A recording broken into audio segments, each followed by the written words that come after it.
Mesdames et Messieurs les professionnels de la communication et des médias en ligne, je voudrais d'abord vous remercier d'avoir accepté notre invitation. Ceci est effectivement une conférence de presse conjointe de la plateforme politique Ensemble pour la démocratie et la souveraineté EDS, dont le référent politique est le président Laurent Gbagbo, président du Front populaire ivoirien, le FPI, et le Parti démocratique de Côte d'Ivoire, PDCI-RDA, présidé par le président Henri Konan Bédié. Je dois dire que ce sont ces deux entités qui ont participé à la rencontre d'hier, le PDCI et la plateforme EDS.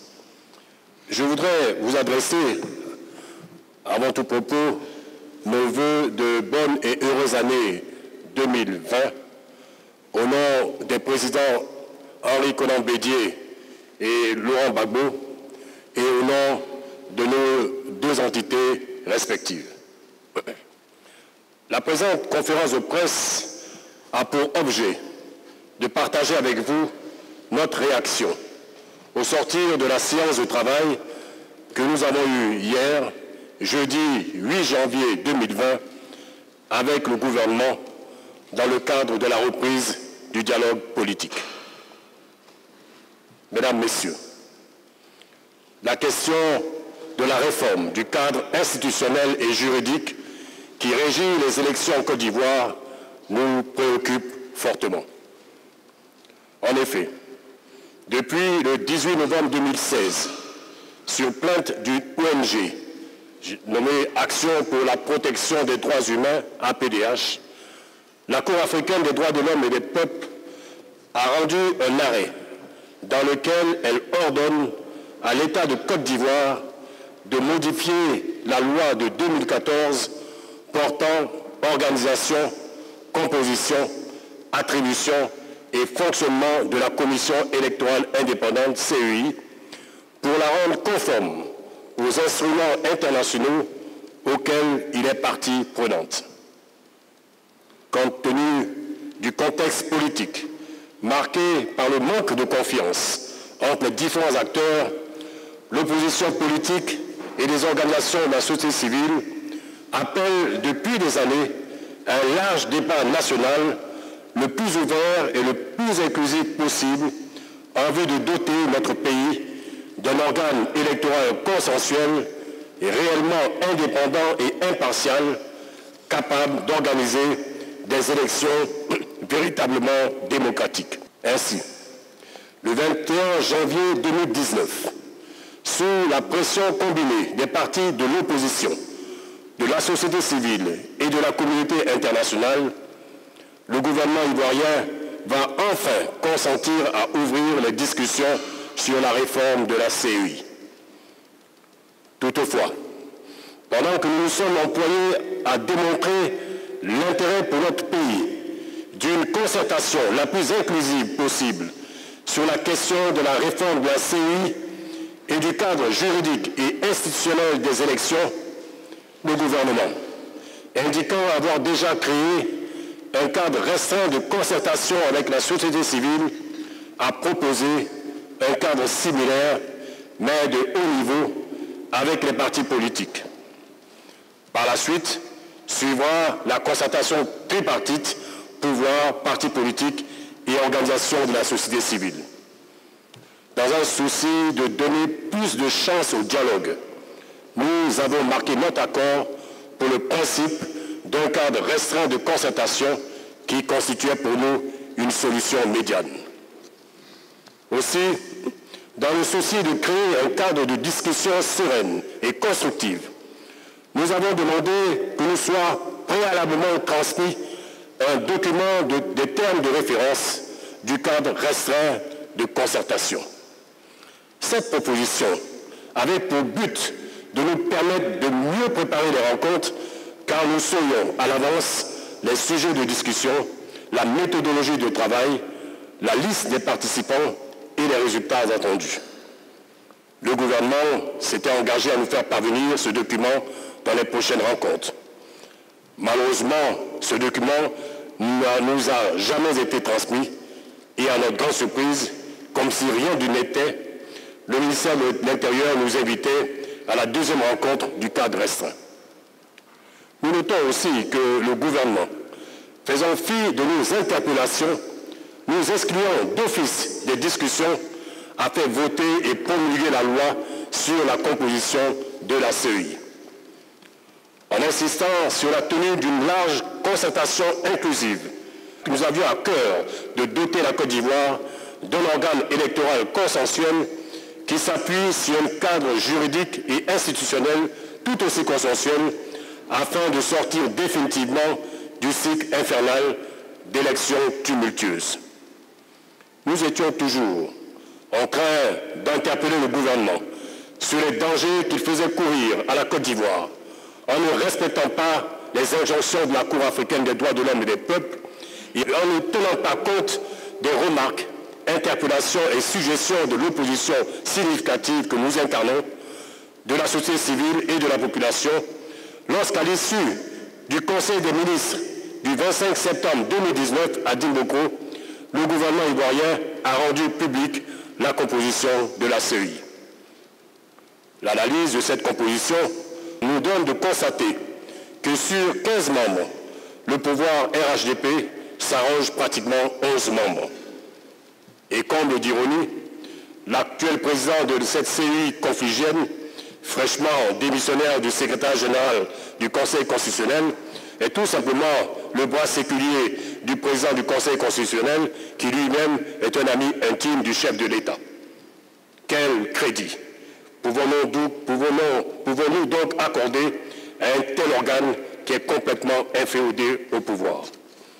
Et ce, d'autant plus que même ceux des partis politiques et des organisations de la société civile qui avaient participé à la mise en place de cet organe électoral la dénoncent aujourd'hui comme étant à la solde du pouvoir et constituant une véritable succursale de ce pouvoir, voire même une structure spécialisée du RHDP. Mesdames, Messieurs, EDS et le PDC-RDA ont dénoncé et condamné à l'unisson l'obstination du gouvernement à vouloir se tailler sur mesure un organe électoral en vue des élections de 2020. C'est dans ce contexte et cette atmosphère délétère que le 8 janvier 2020, nous avons été appelés par la Direction générale de l'administration du territoire pour nous demander d'aller retirer dans leurs locaux nos courriers. Nous nous sommes exécutés parce que, respectueux de l'administration étatique, mais la lecture des courriers nous a fait comprendre que nous étions conviés à une rencontre à la primature portant sur la reprise du dialogue politique le 9 janvier 2020 à 14h30, c'est-à-dire hier. Nous continuons de nous poser la question de savoir à quel jeu veut jouer le gouvernement en nous conviant aux rencontres de cette importance de façon si précipitée et surtout sans prendre la peine de nous faire parvenir nos courriers dans nos différents états-majors respectifs. Cependant, soucieux du devenir de nos populations, nous avons fait abstraction de toutes ces entraves et nous sommes présentés à la table de discussion avec le gouvernement. Il ressort de nos entretiens que le gouvernement veut ouvrir des discussions sur tous les sujets relatifs à l'organisation des élections. Nous en prenons acte et notre réaction est la suivante. EDS et le PDC-RDA recusent avec force et conviction la CEI actuelle qui n'est ni consensuelle, ni impartiale, ni indépendante. Un tel organe ne saurait raisonnablement nous conduire à des élections démocratiques, libres, régulières, transparentes et apaisées que l'immense majorité des Ivoiriens appellent de tous ses vœux. Le PDC-RDA et EDS réitèrent leur appel à un dialogue politique national inclusif sur la question du cadre général devant régir les élections dans notre pays. Sur l'ensemble de toutes ces questions liées au processus électoral, CEI, code électoral, découpage électoral, liste électorale, sécurisation du scrutin, EDS et le PDC-RDA ont des propositions concrètes à partager avec les autres acteurs du processus électoral dans la recherche du consensus national sur chacun de ces sujets.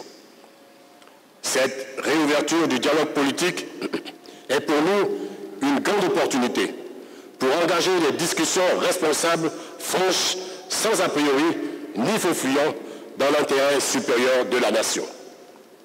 Mesdames, Messieurs, convaincus que la Côte d'Ivoire peut vaincre le signe indien des violences post-électorales meurtrières et étant profondément attachés à la démocratie, socle de la stabilité et du développement des États modernes, EDS et le PDC-RDA prennent l'opinion nationale et internationale à témoin quant au risque que fait peser sur la Côte d'Ivoire par l'approbation au passage en force du gouvernement qui chaque jour semble vouloir enfoncer un peu plus notre pays dans la crise. C'est pourquoi nous voulons faire l'économie d'une nouvelle crise post-électorale en souhaitant que les échanges auxquels nous entendons prendre une part active soient réels et que le nouveau code électoral soit véritablement le fruit des propositions de tous les acteurs du processus électoral ivoirien. Mesdames et messieurs les journalistes, chers militants, je voulais faire une précision. Tout à l'heure, le professeur Jean Amal a dit, mais je reviens là-dessus, car la répétition est pédagogique. Nous avons dit sciemment dans notre conférence de presse EDS et PDCI-RDA. Parce que nous sommes en train de vous faire un compte rendu d'une rencontre qui s'est tenue hier. Et hier, dans l'opposition significative, il y avait l'EDS en tant que plateforme et le PDC-RDA en tant que parti politique qui avait été invité. Au cours de cette rencontre, nous avons marqué notre surprise qu'il y avait des partis politiques qui étaient partie prenante de la première phase des négociations qui, curieusement, avaient disparu de la table. Alors qu'il y avait certains autres partis politiques, de leur côté, il n'y avait aucune absence.